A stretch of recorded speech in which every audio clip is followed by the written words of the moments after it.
for standing up and saving your country on Tuesday. You saved the Supreme Court, you saved the Electoral College, you saved us from another 20 million illegal aliens and chain migration, another 150 million people coming into this country. You've saved our economy, you've saved our cops, our police force, you've saved our military. You saved the American Constitution and Declaration of Independence. People seem to forget what was on the line here. Everything was on the line here. We dodged a bullet. President Trump literally dodged a bullet, and we dodged a bullet on Tuesday. The extent of Donald Trump's historic nature, iconic nature, really isn't understood because we're too close to it. They'll understand it 50 or 100 years from now. He's not a typical politician. He speaks like a regular person, which is why they hate him. He tells you his feelings. He's utterly and completely transparent, in many ways to a fault. But that's who he is.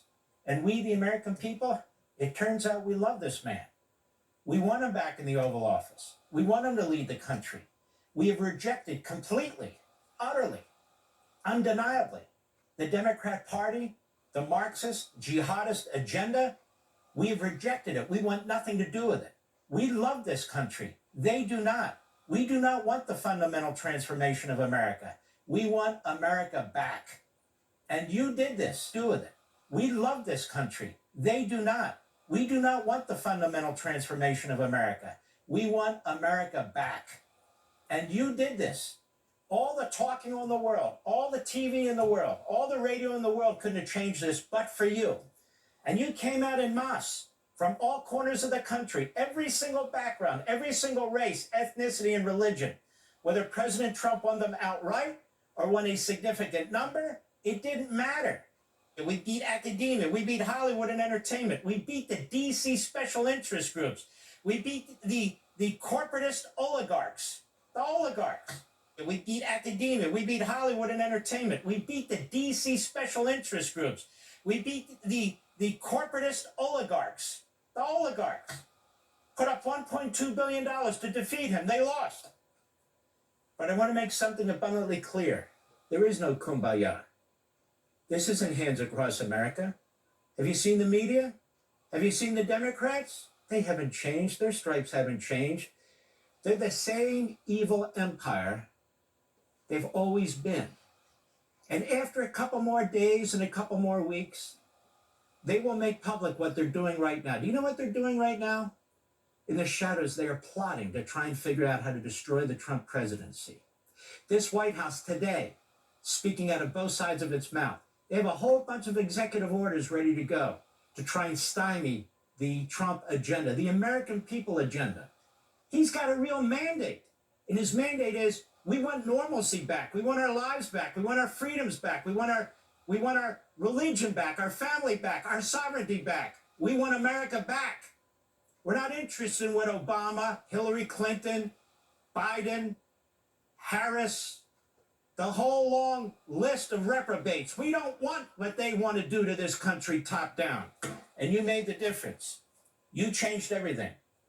But until Comcast gets control of NBC and MSNBC, until Paramount gets control of CBS, until Disney gets control of ABC and Warner Brothers gets control of CNN, these pockets of Pravda, Al Jazeera-like media, not a free press, not an American press, these propagandists, these demagogues, until they are held to account for the things that they said, Hitler, fascism, all the things they said about you, the American people, until these corporations get control over these news platforms and really turn them into professional operations with real professional journalists, nothing's going to change.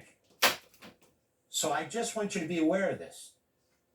And we, the American people, and this incoming new administration, this pro-American administration, will need to use every constitutional, legal, political, and every other ability that we have and they have to push their agenda and defend it against what is definitely coming.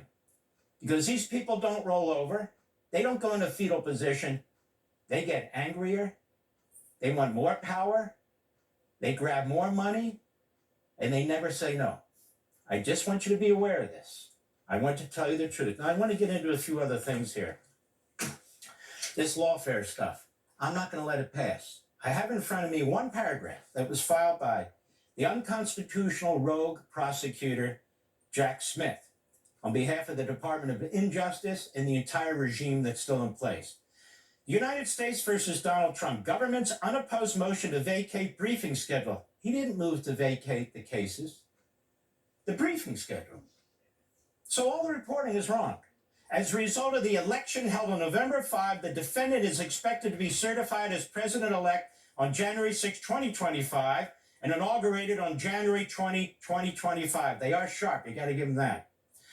The government respectfully requests that the court, now this court is this judge, Tanya Chutkan, who is horrific, an Obama appointee, a left-wing bomb thrower in a black robe. They say they're asking the court to vacate the remaining deadlines. That's the schedule. In the pretrial schedule, to afford the government time to assess this unprecedented circumstance and determine the appropriate course going forward consistent with Department of Justice policy by December 2nd. So the sword of Damocles remains over President-elect Trump's head. December 2nd, they give themselves. The government will file a status report or otherwise inform the court of the result of its deliberations. The government has consulted with defense counsel, who do not object to this request. They haven't made any decision yet because they're corrupt as hell.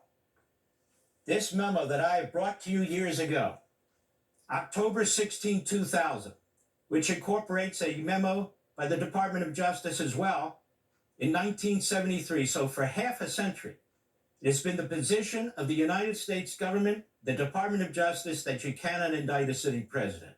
I'll get to the point. The indictment and criminal prosecution of a sitting president would unconstitutionally undermine the capacity of the executive branch to perform its constitutionally assigned functions. And it goes on. Because of the unique duties and demands of the presidency, the department concluded a president cannot be called upon to answer the demands of another branch of the government in the same manner as can other individuals. The ordinary workings of the criminal process would impose burdens upon a sitting president that would directly and substantially impede the executive branch from performing its constitutionally assigned functions. And the accusation or adjudication of the criminal culpability of the nation's chief executive by either a grand jury returning an indictment or a petit jury returning a verdict would have a dramatically destabilizing effect on the ability of a coordinated branch of government to function. And it goes on in exquisite detail.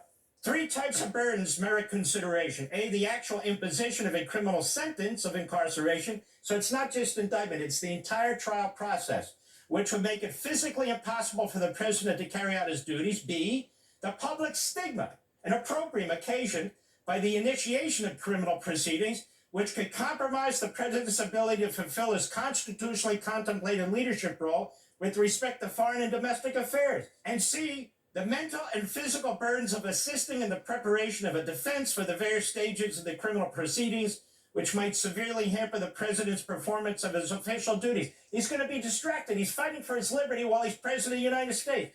And I have tagged page after page over the years this document.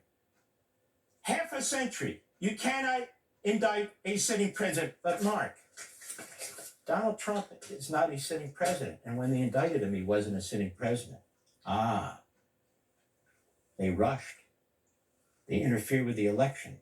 They sought to prevent him from becoming a president again, which violates every notion of ethics when it comes to practicing law, but it actually violates, as I explained before, the rules of the Justice Department.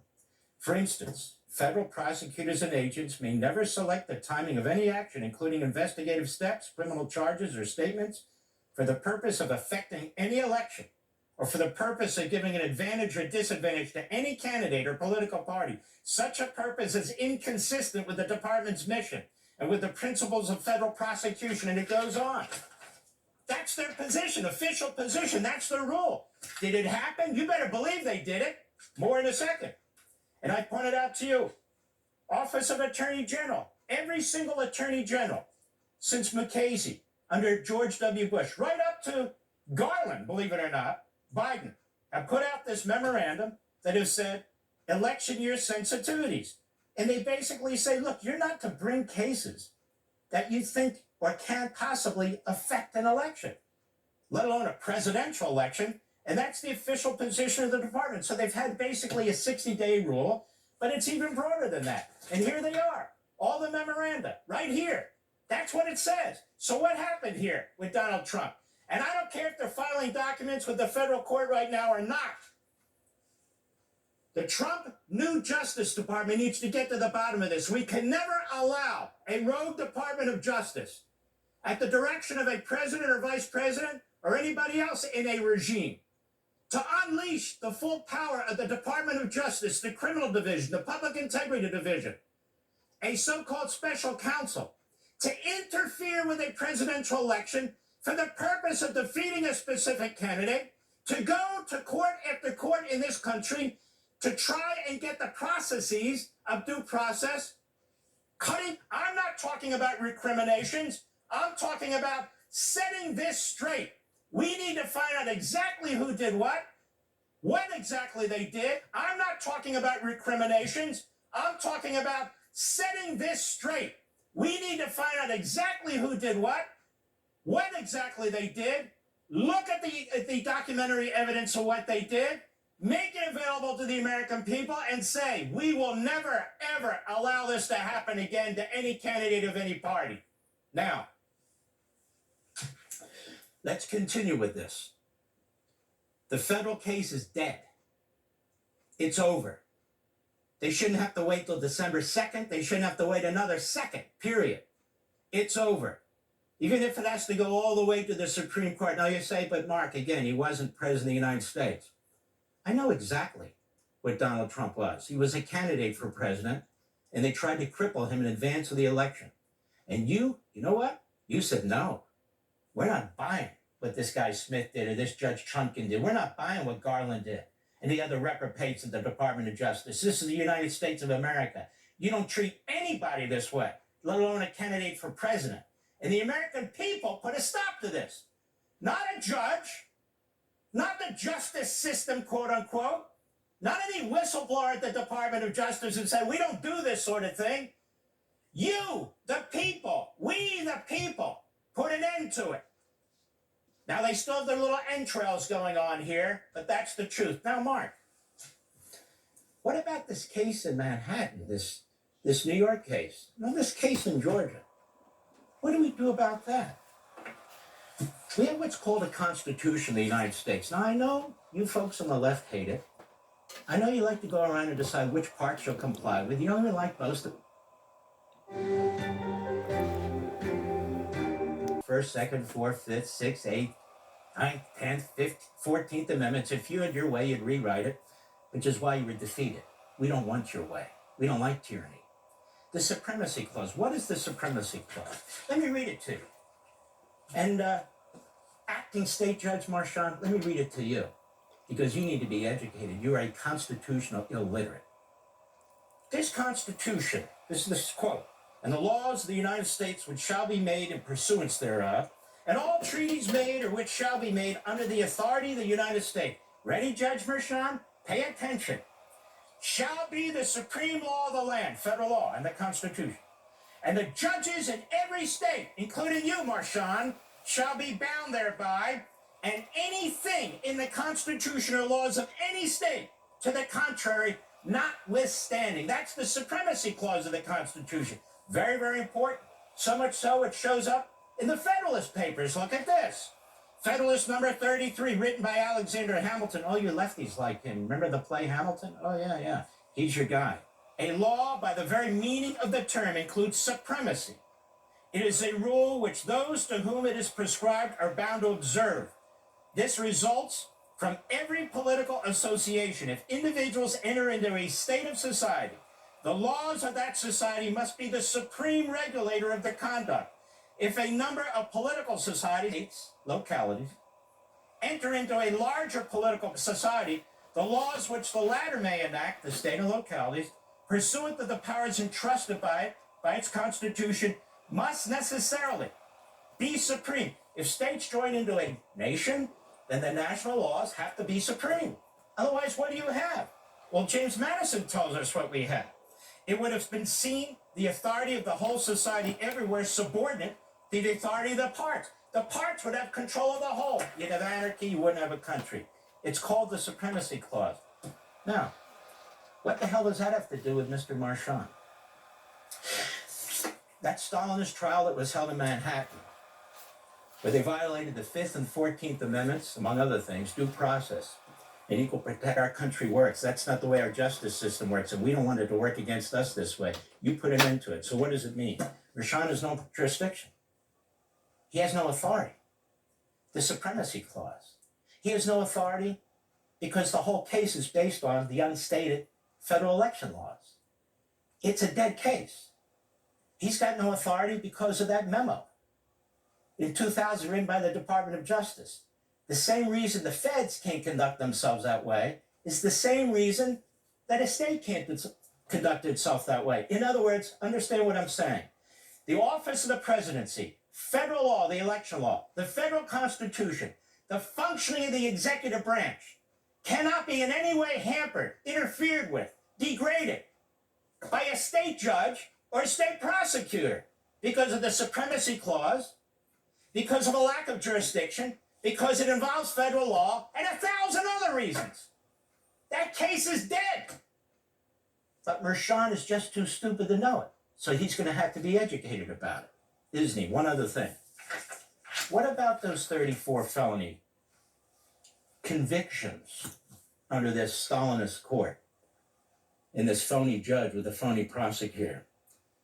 Can something be done about that? Yes, it can. And this is where the professors and the former federal prosecutors, most of them, don't have the foggiest idea what they're talking about. Article 2, Section 2, Clause 1 of your Constitution. It talks about the power of a president. The president shall have power to grant reprieves and pardons for offenses against the United States, except in cases of impeachment. So a lot of our friends, they say, well, this is a state case. It's not a federal case. There's no jurisdiction. It says pardons for offenses against the United States government. What did I just say about the case in Manhattan in New York? The underlying crime was a federal offense, the federal election law. So there you have a nexus right there. What else did I say? This involves the office of the presidency, that a state and locality can't interfere with it. There's another nexus. What else did I say? We're talking about a future president of the United States. The state says we're going to lock him up. No, I don't think so. So you would destroy the entire federal constitutional construct because some jerk state acting judge and some jerk prosecutor decides we're going to take him on. And imagine what would happen. We have 15,000 DAs and 10 times that amount or 100 times that amount of assistant DAs. That's not how it works. So in the end, let's say at the end of his presidency, if Donald Trump wanted to, he can pardon himself of the 34 counts. Why? Because the power is plenary. It's a very expansive power. Pardons for offenses against the United States. Pardons. And keep something else in mind. There's nothing in the Constitution that prevents him from doing it. Nothing. I just thought I'd point that out. And you, the American people, you brought an end to, they call it lawfare. You know, that sounds too nice. These Stalinist witch trials. You said no. Whether it's New York, whether it's Georgia, whether it's Washington or anywhere else. We, the people, we want nothing to do with that. God bless each and every one of you. I'll be right back. Welcome back, America. We're here with our friend, the country's friend, my friend, Donald Trump Jr., Trump Organization Executive Vice President. Donald Trump Jr., Don, let me ask you something. What is the atmosphere with the family, with the people putting together the administration? What do you want to say to the American people who saw what was taking place and put their foot down? I want to give you an opportunity just to express yourself.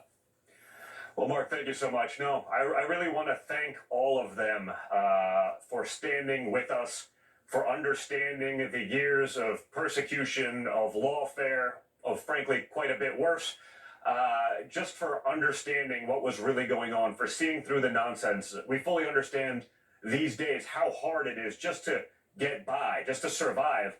And my father, we plan on making Americans thrive again, not simply survive.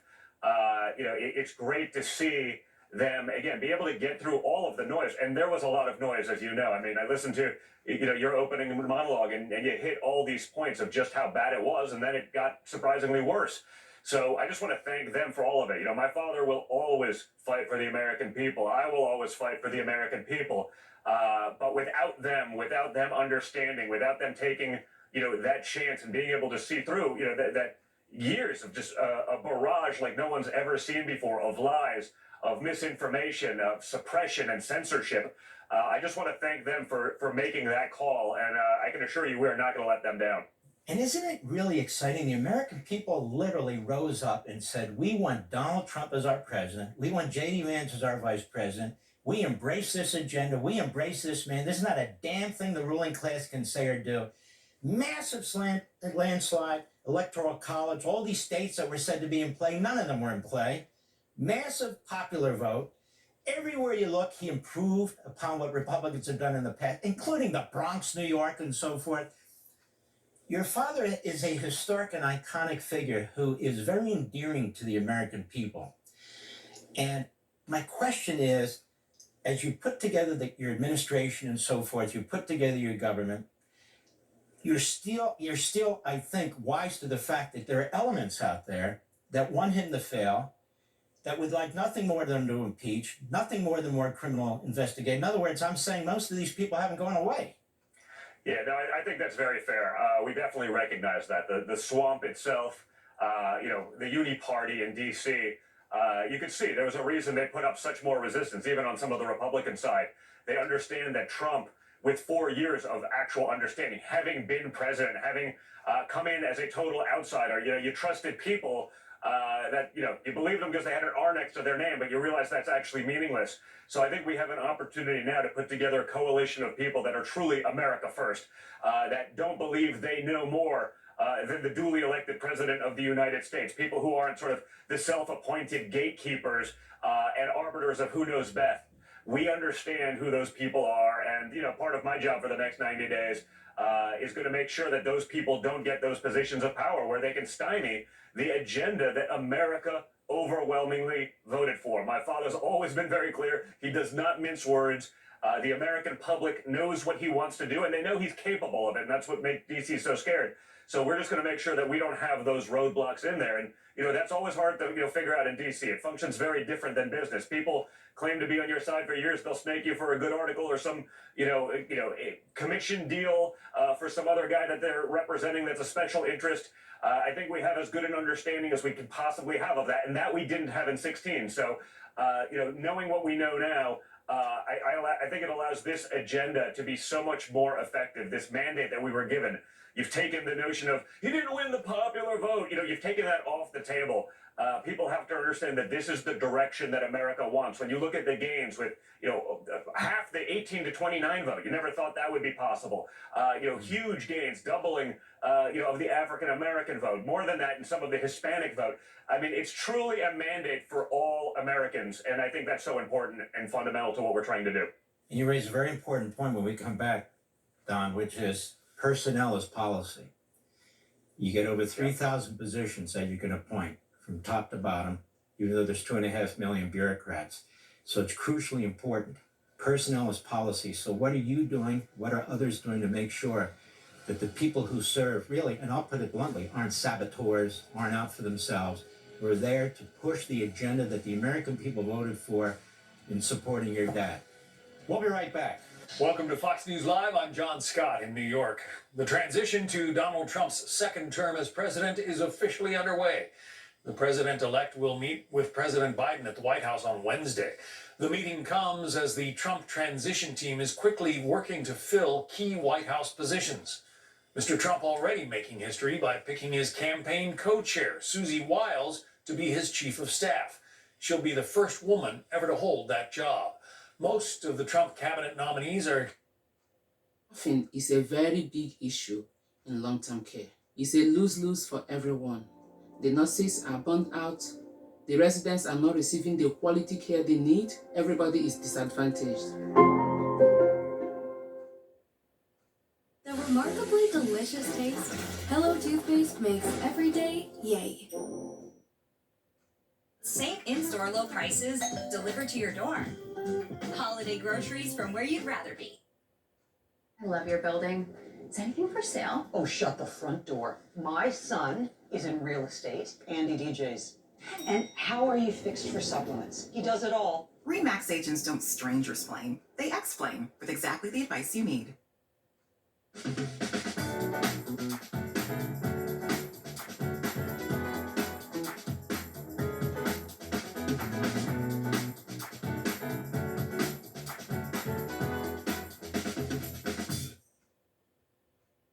To be easily confirmed after Republicans took control of the U.S. Senate.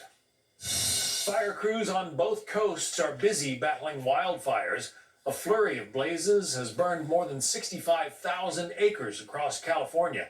Slower winds are helping firefighters gain control of the flames. Meantime, smoke from wildfires in New Jersey and New York is blanketing parts of the East Coast. I'm John Scott, back now to Life, Liberty, and Levin.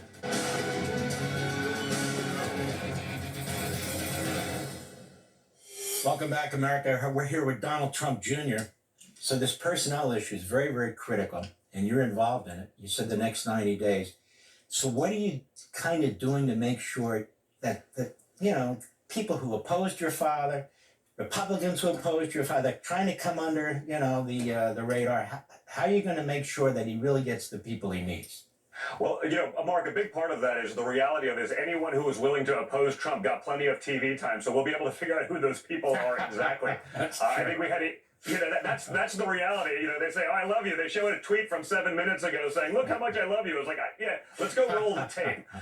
So that's the nice thing about all the political capital that was given to anyone who was willing to, bastardize, probably in many cases, even their true beliefs for a little bit of airtime. But I think it started off really well on Thursday. When my father decided to choose Susie Wiles to be his White House chief of staff. I think Susie's been incredible. She's a no-drama individual. She understands my father. She lets him be him. She's not going to be one of these gatekeepers to make sure that only the people that want one specific thing will go in there and talk to my father and tell him just what he needs to know to get to where they want him to be, as opposed to everything he needs to know to get to where he should be or where he'd be inclined to be. And so I think that role to me was number one to fill.